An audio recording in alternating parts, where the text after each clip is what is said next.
Article लिखा फिर चंद दिनों पहले ही। उन्होंने नक्शा पेश किया उस पाकिस्तान का जहां हर गांव में हर कोई एक रिलीजियस हार्मनी के साथ रहता था, कोई डिस्टिंग्विश नहीं करता था कि शिया कौन है सुन्नी कौन है।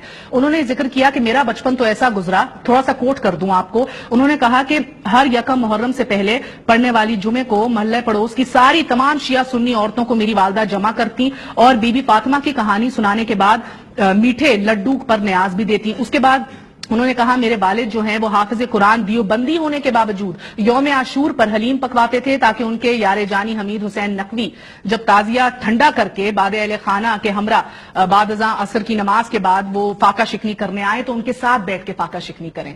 आप एक हारमनी देख रही हैं, कहाँ गया वो पाकिस्तान? ये बसरुल्लाह खान साहब ने बहुत खूबसूरत आर्टिकल लिखा है और उन्होंने एक बहुत बड़ी तारीख सब कॉन्टिनेंट की और एक टॉलरेंस की और ये एक आपस में शीरो शकर होकर मुख्तलिफ तबका फिक्र के रहने की एक तारीख बयान की है। मैंने अपने बचपन में अपनी जवानी में यही कुछ देखा। हम स्कूल में सबील के नाम पर चंदे जमा करते थे। स्कूल और बाजारों और सड़कों पर कहीं लाल कपड़े की सबील नजर आती थी, कहीं काले कपड़े की सबील नजर आती थी।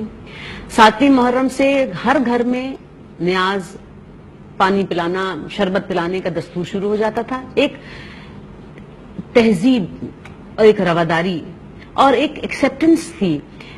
ये एक्सेप्टेंस किसी एक खास तबके के लिए, एक खास मकतबे फिक्र के लिए नहीं थी, बल्कि ये एक्सेप्टेंस और ये जिसे कहना चाहिए कि नजराना अकीदत या मोहब्बत का जो बर्ताव था वो खानदान पैगंबर के साथ था। अब तो ऐसा महसूस होता है कि जैसे कोई एक नया इस्लाम की फॉर्म इवॉल्व कर गई है जो पैगंबर के खानदान की मुखालिफ, पैगंबर के खानदान की मुखालिफ, पैगंबर के खानदान की मुखालिफ हो चुकी है। ये तो समझ में आने वाली बात नहीं है। आप अपने लिटरेचर को देख लीजिए, उर्दू जबान के लिटरेचर को देख लें, पंजाबी जबान के लिटरेचर को देख लें, पश्तो जबान के शाह अब्दुल लतीफ भटाई के लिखे हुए बड़े बड़े लोग हैं। उस लिटरेचर को जरा इस कॉन्टिनेंट के लिटरेचर को आप देखें, अरबी लिटरेचर को देखें, पर्शियन लिटरेचर को देखें। जितना तहजीब और तमद्दुन ने इस खानदान के हवाले से ग्रो किया है वो तो कोई और हवाला हमें मिलता ही नहीं।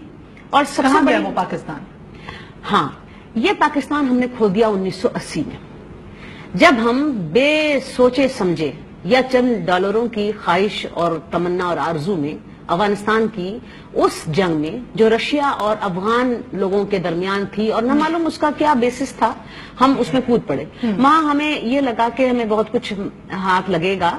वो जंग ने हमें मजबूर किया कि हमारी पूरी सोसाइटी ट्रांसफॉर्म हो जाए। वो टॉलरेंट सोसाइटी जिसमें मोहब्बत थी और सबने मिलकर इस मुल्क को बनाया था, जब ये बन रहा था मुल्क तो उस वक्त कहाँ था एक सेंटीमेंट के ये फलाना शिया है और फलाना सुन्नी है और फलाना देवबंदी है और फलाना बरेलवी है। वो सारे के सारे सेंटीमेंट खत्म हो गए। 1980 के बाद हमने ट्रांसफॉर्म होना शुरू किया और हमने नजरिए जरूरत के तहत हमने एक खास माइंडसेट को डेवलप किया। फिर हक्कानिया चेन बनी, फिर अल्लामा मौलाना फजलुर रहमान के मदरसों की चेन बनी और उसके बाद mother of all militancy Jamaat Islami मैदान के अंदर कूदी और थंडर स्क्वाड जैसी चीजें वजूद के अंदर आई। मुझे ये सब बातें कहते हुए लोग कहते हैं कि आप थोड़े से मोहतात रहें, लेकिन बहरहाल अब वक्त ही गुजर गया मोहतात रहने और न रहने का। जो सच है वो हर एक की जबान के ऊपर है।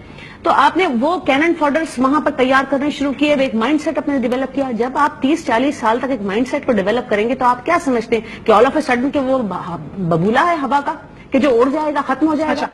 स्टेट पॉलिसी क्या है? क्या हुकूमत शुतुरमुर्ग है? क्या हुकूमत डिनाइल में है कि सेक्रेटेरियन वायलेंस हमारी सरजमीन पे हो रहा है, फंड भी हो रहा है? कौन करा रहा है? शहबानो जी आप कह रही थी कि फेयर फैक्टर आता है उनसे कि जो पुष्पनाई कर रहे होते हैं। कौन प्रोटेक्टर्स वो लोग हैं कि जब आप 98 के अंदर उन्हें पैदा करते हैं, तालिबान का नाम देते हैं, उसके बाद उन्हें एयर कवर देते हैं और उन्हें अफगानिस्तान के अंदर घुसाते हैं, मजार शरीफ को आप घेरा डालते हैं और चंद 15 दिन के अंदर 8000 आदमियों की लाशें आप गिराते हैं और उसके बाद आप झंडे गाड़कर कहते हैं कि हमने अल्लाह अकबर इस्लाम के किले को मजबूत कर दिया। वो है वो प्रोटेक्टर्स।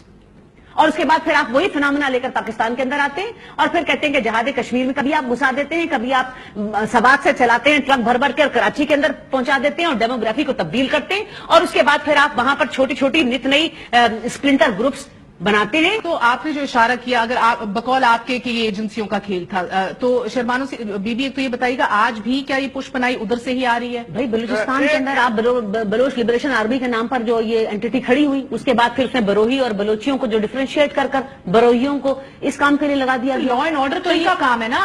دیکھیے میں آپ کو بتاؤں، آپ اس معاملے میں پاکستان میں کسی بھی قسم کی سویلین گورنمنٹ کو بالکل بھی مورد الزام نہیں ٹھہرایا جا سکتا بیکاز آف دیئر ویکنیس. آپ کی سویلین گورنمنٹ چاہے پچھلے 5 سال کی سویلین گورنمنٹ تھی یا اب جو نئی سویلین گورنمنٹ آئی ہے، یہ ساری کی ساری کمزور پیروں والی حکومتیں ہیں جن کو ہر وقت یہ اس بات کا خطرہ ہوتا ہے کہ نہ معلوم کہاں سے پھونک پڑے گی اور کہاں سے ان کو اڑا دیا جائے گا. ٹھیک ہے، تو اگر یہ بلوچستان میں تو سویلین گورنمنٹ کا وجود ہی کب تھا، اور بلوچستان تو ٹوٹلی آپ کی ایجنسیوں کے ہاتھ میں ہے. صاحب ایک ویڈیو دیکھیں گے آپ، ہم لوگوں نے اسے بلر کیا ہوا ہے مورلی اور ethically as well as some rules by which we abide by. Sir یہ ویڈیو کے اندر اللہ اکبر کا نعرہ بلند کر کے پہلے پوچھا تمہارا مسلک کیا ہے، جب جواب آیا شیعہ تو اس کو ذبح کر دیا گیا.